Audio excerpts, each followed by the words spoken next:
Hello dan salam sejahtera kepada rakan-rakan Temia di Pos Bala. Elok gah?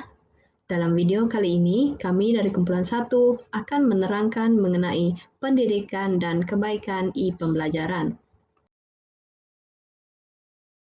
Hello semua, di sini saya akan menerangkan kenapa pentingnya pendidikan kepada kehidupan kita.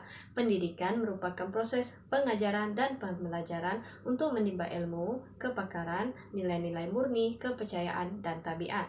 Pendidikan amat penting kepada individu dan masyarakat untuk mendapatkan kehidupan yang berkualiti, lebih-lebih lagi kepada golongan muda.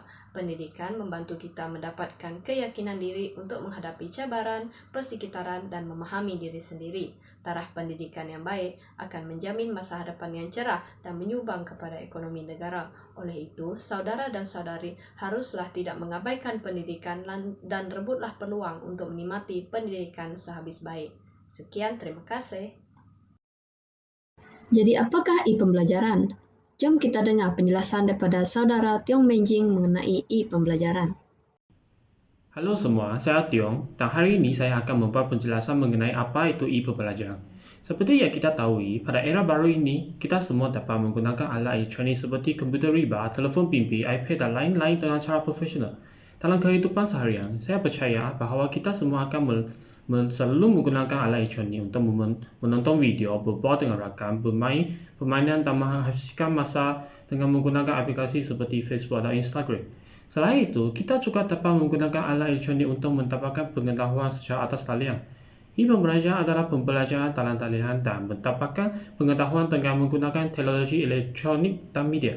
E-pembelajaran melalui internet, di mana pelajar dapat mengakseskan bahan pembelajaran mereka secara atas talian bila-bila masa dan di mana sahaja.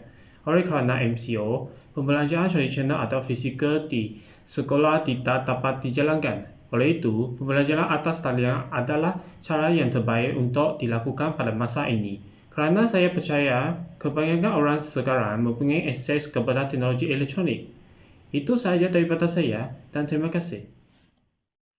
Saya akan menjelaskan atau berkongsi mengenai kelebihan e-pembelajaran. Kelebihan yang pertama ialah kebolehcapaian. E-pembelajaran menghilangkan semua sekatan yang membolehkan individu dari kawasan pedalaman mencapai akses untuk pembelajaran. Contohnya, e-pembelajaran membantu pelajar di pos bala untuk mengakses pembelajaran secara atas talian akibat penutupan sekolah semasa pandemik. Ini kena bagi pelajar yang secara fizikalnya tidak dapat hadir ke kelas dapat meneruskan perkembangan pembelajaran melalui pembelajaran dalam talian.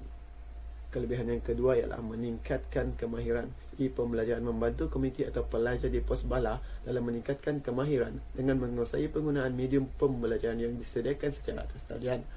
Sebagai contoh, komuniti menjadi lebih mahir dalam penggunaan medium pembelajaran secara atas talian seperti Zoom Meeting, Webex, Google Meet dan lain-lain medium. Oleh itu, peningkatan kemahiran ini menjadi komuniti di pos bala peka terhadap kemahiran atas talian. Kelebihan yang ketiga iaitu menjimatkan masa. Komuniti atau pelajar di pos bala dapat menjimatkan masa dengan hanya mengakses pembelajaran melalui internet. Sebagai contoh, memudahkan pelajar untuk mengakses nota-nota latihan dan urusan berkaitan pembelajaran pelajar.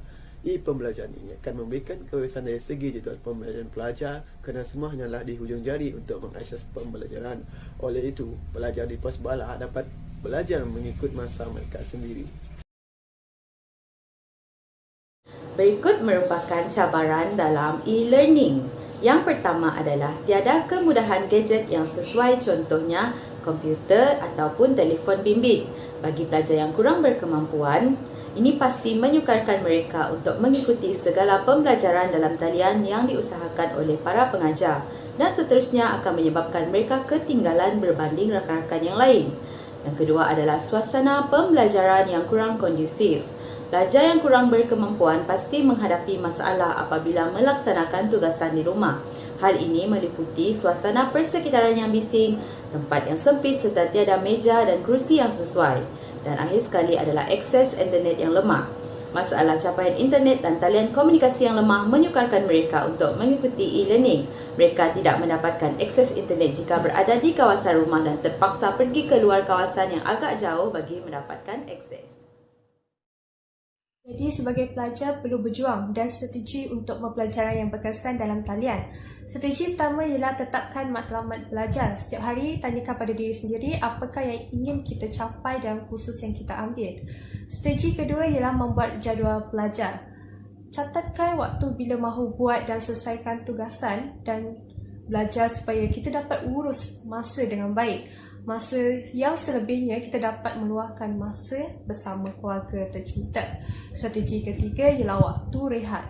Otak kita perlukan rehat secukupnya selepas kita belajar. Jadi kita perlu buat aktiviti yang baik, aktiviti yang tenang seperti berjalan, mandi atau bercakap dengan rakan dapat memberikan tenaga kepada kita dan sekaligus memberikan kita idea baru. Sekian daripada saya, Kak Nisa. Hai, saya akan menerangkan aplikasi pembelajaran dalam talian atau TV pendidikan yang sesuai untuk digunakan. TV pendidikan yang disediakan kerajaan adalah Didik TV KPM. Didik TV KPM disiarkan dengan berteraskan kurikulum dan kokurikulum KPM. Didik TV KPM juga akan menyiarkan berita mengenai dunia pendidikan, program bercorak didik hibur dan karya yang dihasilkan oleh murid.